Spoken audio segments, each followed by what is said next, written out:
Friends, మేము సంగమేశ్వరం వచ్చాము. ఇది 7 నదుల కలయిక. ఇది కర్నూలు జిల్లాలోని ఆంధ్రప్రదేశ్ కర్నూలు జిల్లాలోని ఆత్మూరు దగ్గర నుంచి 25 కిలోమీటర్ల దూరంలో ఉంటుంది. ఇక్కడ 7 నదులు కలుస్తాయి. ఇక్కడ సంగమేశ్వర దేవాలయం నా వెనకల ఉంది. ఇది 8 నెలలు నీటిలో మునిగి ఉంటుంది. 4 నెలలు మాత్రమే ఇలా బయటకు వస్తుంది. మిగతా 8 నెలలు మొత్తం నీటిలో ఆ బ్యాక్ వాటర్ రావడం వల్ల మునిగిపోయి ఉంటుంది. ఇంటి దగ్గర రావడానికి కుదరదు. తర్వాత ఈ సమ్మర్లోనే ఈ 4 మంత్స్ మాత్రమే మనం దర్శించుకోవడానికి కుదురుతుంది. మనం చూస్తున్నది రాజగోపురం. దీని ద్వారానే లోపలికి వెళ్ళాలి. ఇది ముఖద్వారము. చూడండి, కాలక్రమేణా ఇది మునకలో ఉండడం వల్ల ప్రవాహానికి కొట్టుకొని పోయి శిథిలావస్థలో ఉన్నది. మనం చూస్తున్న ఆ ద్వారబంధానికి శివలింగానికి ఏనుగులు జలాభిషేకం చేస్తున్నట్టు కనిపిస్తున్నాయి. అలాగే ద్వారపాలకులు ఇరువైపులా చాలా చక్కగా చెక్కబడ్డాయి. చూడండి,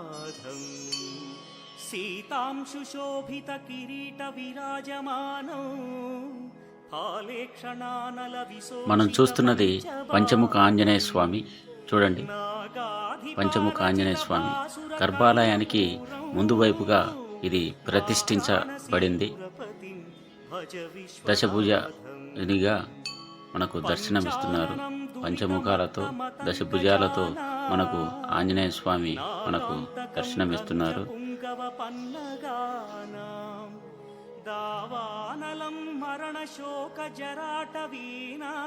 ఇక్కడ మనకు కొన్ని కళాఖండాలు కనిపిస్తున్నాయి. ఇవి అస్పష్టంగా ఉన్నాయి. ఎందుకంటే చాలా సంవత్సరాలు ఇవి నీటిలోనే ఉండడం వల్ల మనకు ఈ ఆకృతి కోల్పోయింది. చాలా అస్పష్టంగా ఉంది. కొంతవరకు అయితే బ్రహ్మ, అశ్వనీ దేవతలాగా కనిపిస్తున్నారు. ఇంకా మిగతా కొన్ని మూర్తులు ఎవరన్నది మనకు అస్పష్టంగా ఉన్నది.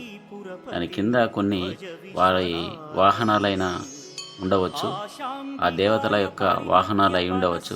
కానీ మనకు ఏది చెప్పడానికి అస్పష్టంగా కనిపిస్తున్నది. చూడండి, వందల సంవత్సరాల కిందట చెక్కిన ఈ కళాఖండాలు ఇప్పటికీ ఇలాగే ఉన్నాయంటే ఎంతో ఆశ్చర్యాన్ని కలిగిస్తాయి.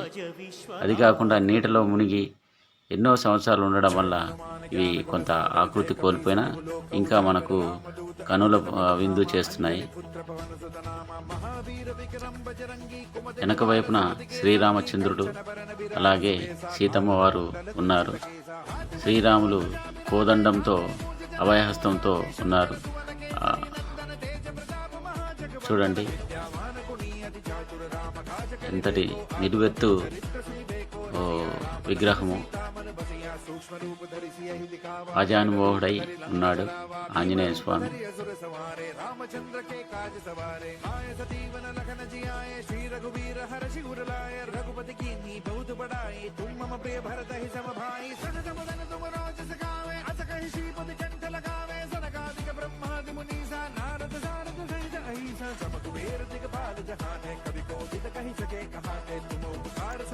ఆంజనేయ స్వామి పక్కనే ఒక శివలింగం ప్రతిష్ఠించబడింది. అలాగే నందీశ్వరుడు కూడా ఉన్నారు.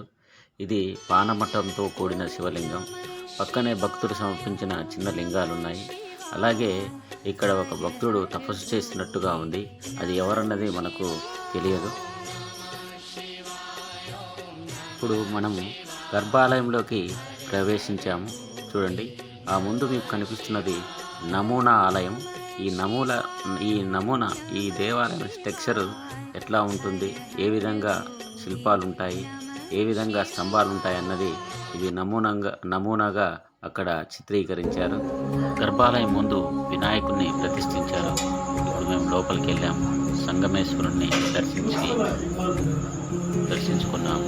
అలాగే వెనక వైపు కొన్ని దేవతా విగ్రహాలు ఉన్నాయి. వినాయకుడు, విష్ణుమూర్తి, అమ్మవారు, కార్తికేయుడు ఇలా ఉన్నారు. ఈ గర్భాలయం చూడండి, ఒక ద్వారం, అది ద్వారబంధనం. చూడండి, భక్తులు లోపలికి పోయి దర్శనం చేసుకుంటున్నారు.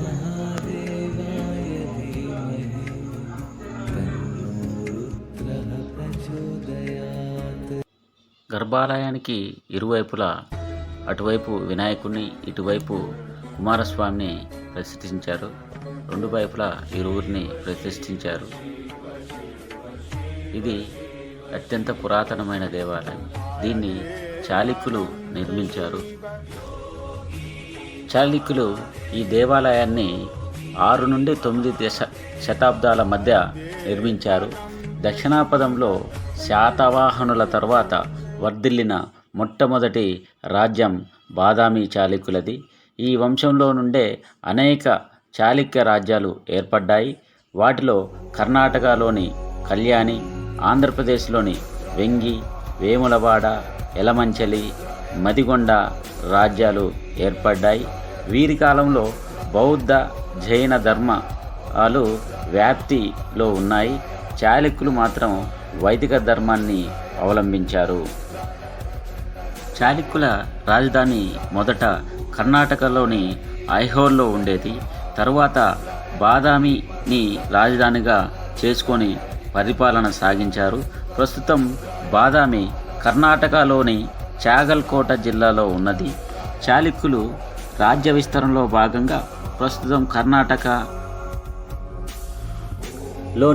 చాగల్కోట జిల్లాలో ఉన్నది.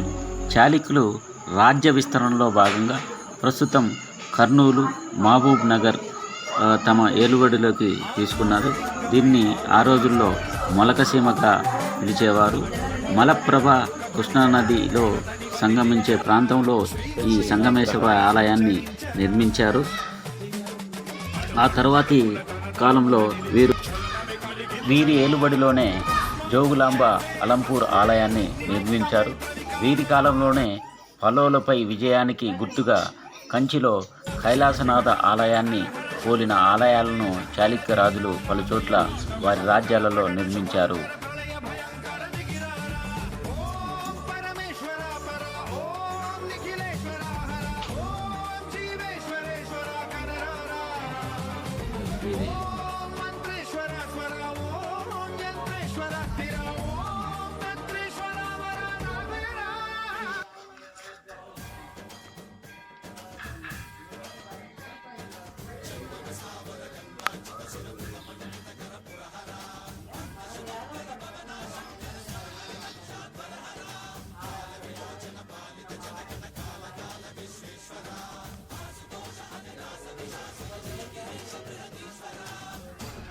చూడండి.